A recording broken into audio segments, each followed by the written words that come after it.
ఓం మహాగణాధిపతయే నమః. ఓం గురుభ్యో నమః. ఓం శ్రీమాత్రే నమః. పరమేశ్వర స్వరూపమైనటువంటి జ్యోతిష, వాస్తు మరియు ఇతర అనేకమైనటువంటి శాస్త్రములను మనకు అందించినటువంటి మహర్షులకి నమస్కారం. హయగ్రీవ హయగ్రీవ హయగ్రీవేతి యో వదేత్ తస్య నిస్సరతే వాణి జహ్నుకన్యా ప్రవాహవత్. అరుణాం కరుణాతరంగితాక్షీం ధృతపాశాంకుశపుష్పబాణచాపాం అనిమాదిభిరావృతాం మయూకైః అహమిత్యేవ విభావయే భవానీం. శ్రీమాత్రే నమః. ప్రేక్షకులకి లలితాంబిక అమ్మవారి యొక్క అనుగ్రహం పరిపూర్ణంగా కలగాలని మనస్ఫూర్తిగా కోరుకుంటూ మనం ఈరోజు చెప్పుకోబోయే టాపిక్ ఏమిటి అంటే, ఫిబ్రవరి 5వ తేదీ నుంచి మే 15వ తేదీ వరకు ఇప్పుడు ప్రస్తుతం గురువు వక్రించున్నాడు. ఆ వక్రగతి పోయి అతను రుజుమార్గంలోకి రావడం జరుగుతుంది, అంటే స్ట్రైట్ అవుతాడు. మరి ఈ స్ట్రైట్ అయినటువంటి గురువు ఎటువంటి ఫలితాలు ఇస్తాడు? ద్వాదశ లగ్నాల వారికి, లగ్నం తెలియని వారి రాశి వారికి మంచి ఫలితాలు ఏమిటి, తీసుకోవాల్సిన జాగ్రత్తలు ఏమిటి, చేసుకోవాల్సిన పరిహార మార్గాలు ఏమిటి అనేటువంటి విషయాలు మనం ఒక్కొక్క లగ్నరీత్యా తెలుసుకుందాము. అయితే ఈ విషయాలు చెప్తుంది నేనైనప్పటికీ కూడా చెప్పిస్తుంది సాక్షాత్ లలిత అమ్మవారిగా భావిస్తూ, మిథున లగ్నము, మిథున రాశి, మిథునం వారికి కనుక చూసుకున్నట్లయితే ఇక్కడ గురువు మీకు 12వ స్థానంలో సంచరిస్తున్నాడు. ఈ గురుగ్రహం మీకు ఇచ్చేటువంటి రిజల్ట్లో పర్టికులర్గా రుణ లాభము, ఎప్పటి నుంచో లోన్స్ కోసం ట్రై చేస్తున్నామండి రావట్లేదు అనుకునేటువంటి వారికి ఖచ్చితంగా రుణ లాభాన్ని ఇస్తుంది. రెండవది, గతంలో ఏవైతే మీకు స్ట్రెస్ అదంతా ఉందో, అంటే కొన్ని విషయాల్లో గొడవకు సంబంధించిన విషయాలు ఏవైతే ఉన్నాయో అవి కొంతవరకు సామరస్యంగా మాట్లాడుకొని సెట్ చేసుకోవడానికి యోగం ఇస్తుంది. అలాగే ఎప్పటి నుంచో మీరు సంతానం ఎడ్యుకేషన్ కంప్లీట్ అయ్యి వాళ్ళు ఒక స్టేజ్కి వచ్చారండి, కానీ వాళ్ళు ఇంకా సంపాదన దాంట్లోకి రాలేదు అని చెప్పి బాధపడేటువంటి వారికి ఖచ్చితంగా మీకు ఇక్కడ సంతాన అభివృద్ధి, ధనపరంగా సంతానానికి అభివృద్ధి యోగం ఇస్తుంది మిథునం వారికి, ఏదైతే 12వ స్థానంలో గురువు ఉన్నాడో. అదేవిధంగా మరొక విషయం ఏంటంటే, ఇక్కడ ఉద్యోగ సంబంధించినటువంటి విషయంలో గతంతో పోల్చుకుంటే గురువు వక్రగతిపై స్ట్రైట్ అవ్వడం వల్ల అనుకున్న ఉద్యోగాన్ని సంపాదించడము, ఉద్యోగంలో కొంతవరకు ఇంప్రూవ్మెంట్స్ రావడము అనేటువంటిది చాలా స్పష్టంగా ఇస్తుంది. దీంతోపాటు రెగ్యులర్ డైలీ లైఫ్ ఏదైతే ఉంటుందో గతంతో పోల్చుకుంటే ఖచ్చితంగా స్ట్రెస్ అనేటువంటిది తగ్గుతుంది. మరి జాగ్రత్తలు ఏం చేయాలి, జాగ్రత్తలు ఏం చూసుకోవాలి, జాగ్రత్తలు అని చెప్పి చూసుకున్నట్లయితే ప్రధానంగా ఇక్కడ మీరు మ్యారేజ్ లైఫ్ సంబంధించిన విషయంలో తొందరపాటు నిర్ణయాలు తీసుకోకూడదు. రెండవది, విదేశాలకు వెళ్ళాలి అని అనుకునేటప్పుడు కొంతమంది చూడండి, ఇక్కడ నుంచి ఉద్యోగరీత్యా పంపిస్తే ఓకే, కానీ వాళ్ళు పంపించకపోయినా సరే వీళ్ళు సొంతంగా వెళ్ళిపోయి అక్కడ ఏదో ఒకటి ట్రై చేసుకుందాంలే అనుకొని, మన వాళ్ళు ఉన్నారు ఏదో ఒకటి చూపిస్తారులే అనేటువంటి ఒక స్టెప్ తీసుకుంటారు. అది మీ పర్సనల్ చార్ట్లో కనుక ఉద్యోగ యోగం ఉందనుకోండి, విదేశాలు అంటే 2-12 కాంబినేషన్ అంటారు, ఉన్నట్లయితే ఖచ్చితంగా మీరు విదేశాలకు డేర్ స్టెప్ చేసి వెళ్ళినా సరే మీకు దొరుకుతుంది. అలా కాంబినేషన్స్ లేనప్పుడు లేదా మహాదశ అంతర్దశ నడవనప్పుడు మీరు వెళ్ళడం ద్వారా అనవసరమైన ఖర్చులు తప్పితే ఏం లేదు. ఎందుకంటే 12వ స్థానంలో గురువు ఉన్నప్పుడు మిథున లగ్నానికి ఎక్కువ ఖర్చులను, ఎక్స్పెండిచర్స్ని ఇస్తూ ఉంటాడు. ఇలా రాంగ్ స్టెప్ వేసి నేను ఏమైనా ఎక్కువ ఖర్చు పెట్టుకుంటానా, ఎక్కువ ఖర్చు అవుతుందా అనేటువంటి దాన్ని ఫస్ట్ మీరు గుర్తుపెట్టుకోండి. ఇక మీరు చేయవలసినటువంటి దేవతా ఆరాధన లలితా అమ్మవారి యొక్క స్తోత్ర పఠనము, వీలైనంత వరకు 12వ స్థానంలో గురువు యొక్క సంచారం జరుగుతుంది కాబట్టి శనగలు దానంగా ఇవ్వడము ఎక్కువగా చేస్తూ ఉండండి. లేదా పసుపు, కుంకుమ, గంధము కలిపిన నీటితో శివాభిషేకం చేయడము, గోవులకి అరటికాయలు తినిపించడం, ఇవి చేయండి. ఖచ్చితంగా మీకు ఏదైతే ఎక్స్పెండిచర్ అవ్వాలో, అనవసరమైనటువంటి ఖర్చులు అంటూ ఉంటాను చూసారా, సరైనటువంటి ఖర్చుకి అనవసరమైన ఖర్చుకి చాలా తేడా ఉంటుంది, అటువంటివి కలగకుండా మీకు ఆగుతుంది. గురుగ్రహం యొక్క బలము ఎంత బాగుంటే జీవులు అంత బాగుంటారు, గుర్తుపెట్టుకోండి. అంటే మనం జన్మజాతకంలో గురువు బాగున్నాడు, ఎన్ని కష్ట నష్టాలు వచ్చినా, ఎన్ని ఒడిదుడుకులు వచ్చినా లైఫ్లో ఖచ్చితంగా వాళ్ళ లైఫ్ సాఫీగా వెళ్ళిపోతూ ఉంటుంది. అయితే ఇక్కడ గురువు బాగుండడం అంటే ఏమిటనే విషయం మనం తెలుసుకోవాలి. ఇక్కడ 2 రకాలుగా ఉంటుంది. ఒకటి మీ జన్మజాతకంలో గురువు బాగుండడం, రెండవది గోచారంలో గురుగ్రహం యొక్క స్థితి బాగుండడం.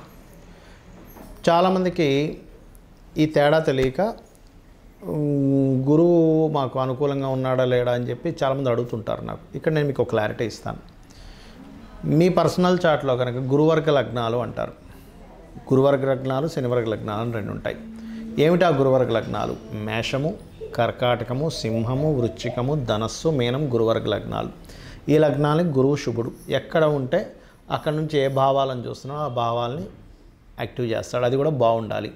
శనివర్గ లగ్నాలు అంటే వృషభ లగ్నము, మిథునము, కన్య, తుల, మకర, కుంభ లగ్నాలు. ఈ లగ్నానికి గురువు పాపి కాబట్టి ఆయనకి పాజిటివ్గా ఉండేటువంటి పోర్ట్ఫోలియోస్ వస్తే పర్లేదు, కానీ ఏమాత్రం గురురాశులు పాడైనా గురువు పాడైనా ఎక్కువ ఎఫెక్ట్ గురువు సంబంధించినవి జరుగుతూ ఉంటాయి. అయితే ఇక్కడ నెగిటివ్, ఇక్కడ గురువర్గ లగ్నాలైనా శనివర్గ లగ్నాలకైనా ముఖ్యంగా కావాల్సింది ఏంటంటే గురుబలము. అది మీరు ఏదైనా ఒక పని చేసేటప్పుడు చూడండి, మనకి వివాహం అవ్వట్లేదండి అన్నప్పుడు గురుబలం లేదు కదా అంటారు. సంతానం కలగట్లేదు, గురుబలం లేదు కదా అంటారు. చదవట్లేదు, గురుబలం లేదు కదా అంటారు. అంటే ఏమిటి? ఆ పర్టికులర్ భావానికి గురుబలం లేకపోవడం వల్ల వాళ్ళు దాన్ని పొందలేకపోతున్నారు. గురువు అనేటువంటి జన్మజాతకంలో మనకి సైంటిఫిక్గా తీసుకున్నా జాతకపరంగా తీసుకున్నా గురుత్వాకర్షణ శక్తి అంటారు. మన భూమి మీదకి ఎర్త్కి ఏదైనా సరే ఒక శకలం లాంటిది ఏదైనా వస్తున్నా గురుత్వాకర్షణ శక్తి దాని వైపు లాగేసుకుంటుంది. గురుగ్రహం అనేది లేకపోతే ఇప్పటికీ ఎన్నో శకలాల భూమి మీద పడి భూమే ఉండేది కాదు. అంటే సైంటిఫిక్గా తీసుకున్న గురుగ్రహం మనల్ని ఎర్త్ని కాపాడుతుంది. ఆస్ట్రాలజికల్గా తీసుకున్నా కూడా గురుబలం ఉన్న వ్యక్తికి ఇబ్బంది రాదు. మరి గురుబలాన్ని ఎలా పెంచుకోవాలి? సర్వసాధారణంగా మనకు జాతకం చూడడం కనుక తెలిస్తే గురువు బాగున్నాడు కాబట్టి భయం లేదు, నిర్భయంగా వెళ్ళొచ్చు అంటాం.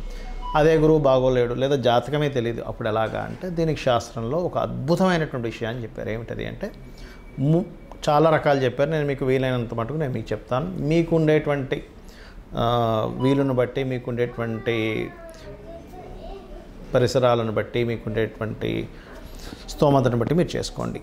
ఒకటి, గురుబలం పెరగాలి అంటే గురుసేవ చేయాలి. గురుసేవ చేయడం ఒకటి గురుబలం పెరగడానికి. లేదండి మాకెవరు గురువులు లేరు, ఎలాగా? చక్కగా మీరు గంధము ఇంట్లో పూజ చేసేటప్పుడు చక్కగా గంధపు చెక్క ఉంటుంది, గంధం అరగబం ఎటువంటిది ఉంది, చక్కగా గంధం తీసి చక్కగా మీరు పుష్పముతో గంధాన్ని అమ్మవారికి కావచ్చు, మీ ఇష్టదైవం ఎవరైనా సరే గంధంతో ఆ యొక్క మూర్తిని ఆరాధించండి. గంధంతో చేయండి. గంధంతో కనుక మీరు పూజ చేశారంటే కలిగే ఫలితం ఏమిటి? గంధం ద్వారా పుణ్యము వస్తుంది అని చెప్తుంది శాస్త్రం. పుణ్యం వచ్చినటువంటిది, ఆ పుణ్యం ఏం చేస్తుంది అంటే మీ పాపమును దగ్ధం చేస్తుంది. మీరు ఏదైతే సంకల్పం అనుకుంటారో ఆ సంకల్పం నెరవేర్చేలా చేస్తుంది. అది ముఖ్యంగా. ఇక రెండవది ఏమంటే మేమున్న దగ్గర మాకు గోవులు బాగా ఉన్నాయి, దీని గురించి ఏమైనా రెమెడీ చెప్తారా అంటే అరటికాయలు ఉంటాయి. అరటి పళ్ళు కాదు, బాగా అర్థం చేసుకుంటే పచ్చి అరటికాయలు మనం కట్ చేసుకుని కూరలు అది వండుకుంటాం. అరటికాయల్ని గోవులకు తినిపించండి. అది కూడా గురువారం నాడు. మీకు దగ్గరలో ఆలయాలు ఏదైనా ఉన్నట్లయితే గంధాన్ని దానంగా ఇవ్వండి. ఆలయంలో దేవతామూర్తులకు వాడుకోవడానికి, లేదా పసుపుని దానంగా ఇచ్చినా కొంతవరకు ఉంటుంది. ఇంకా ఎక్కువ తీవ్రంగా ఇబ్బంది ఉందన్నప్పుడు గంధపు నీటితో శివుడికి అభిషేకం చేయొచ్చు. దక్షిణామూర్తి యొక్క స్తోత్ర పఠనం కనుక విన్నట్లయితే గురుబలం పెరుగుతుంది. మరి గురుబలం పెరిగితే ఎన్ని లాభాలు ఉంటాయి? 1, 2 కాదు, గుర్తుపెట్టుకోండి. చాలామంది ఇబ్బంది పడుతుంటారు. చూసారు, మాకు బ్యాలెన్స్ లేదండి, బ్యాంక్ బ్యాలెన్స్ లేదు, రూపాయి బ్యాంకులో ఎప్పుడు ఉండదని. గురుబలం కనుక మీకు ఉందంటే 100% బ్యాంక్ బ్యాలెన్స్ ఉంటుంది, గుర్తుపెట్టుకోండి. మూలధనానికి, దాచుకునే ధనానికి కారకుడు గురువు. ఇక రెండవది, ఆపద వచ్చినట్టే ఇంక మనకి ఇంకేమైంది, అయిపోయింది, ఇంక మన జీవితం అయిపోయింది అనుకున్న స్టేజ్ దాకా వచ్చినా సరే మళ్ళీ అలాగ పక్కన తీసి పరమాత్మ మిమ్మల్ని కాపాడినట్టుగా మీ లైఫ్లో మిరాకిల్స్ చూస్తారు గురుబలం పెరిగినట్లయితే. ఇక మూడవది ఏంటంటే ఏ ప్రయత్నం చేస్తున్నా సరే మీ ప్రయత్నం కొంత అయితే గురుబలం తోడైనప్పుడు మీ యొక్క ప్రయత్నాలు 100% ఫలకృతం అవుతాయి. అయితే ఇక్కడ చాలామందికి తెలియక గురుబలం లేదండి అందుకే నేను కనకపు శిరాగం పెట్టేసుకున్నాను అంటారు. అది చాలా పెద్ద మిస్టేక్. ఎందుకంటే మీ జన్మజాతకంలో గురువు బాగున్నాడు అనుకోండి, 100% మీరు పెట్టుకోవడంలో ఎటువంటి అభ్యంతరం లేదు. హ్యాపీగా మీరు ధరించవచ్చు. కుడి చేయి చూపుడు వేలికి, జెంట్స్ అయితే, లేడీస్ అయితే ఎడం చేయి చూపుడు వేలికి ధరించాలి. అలా కాకుండా మీ జన్మజాతకంలో గురుగ్రహం బాగోనప్పుడు ధరిస్తే రివర్స్ ఫలితాలు వస్తాయి. కాబట్టి అప్పుడు ధరించడం కాదు, మీరు చేయవలసింది ఏమిటంటే దానం ఇవ్వడం, శనగలు దానంగా ఇవ్వడం, గోసేవ చేయడం, గురువులకి ఏదైనా వస్త్రాలు కానీ ఇట్లాంటివి దానంగా ఇవ్వడం, దక్షిణామూర్తి స్తోత్రం చదవడం, ఇవి ఎక్కువగా చేయాలి. ఇవి మీరు చేశారు. నేను ఇప్పుడు చెప్పినటువంటిది మీరు ఏది పాటించినా భక్తి శ్రద్ధలతో 100% మీకు గురువు అనుగ్రహం కలుగుతుంది. మీ జీవితం అద్భుతంగా సాగుతుంది. శ్రీమాత్రే నమః.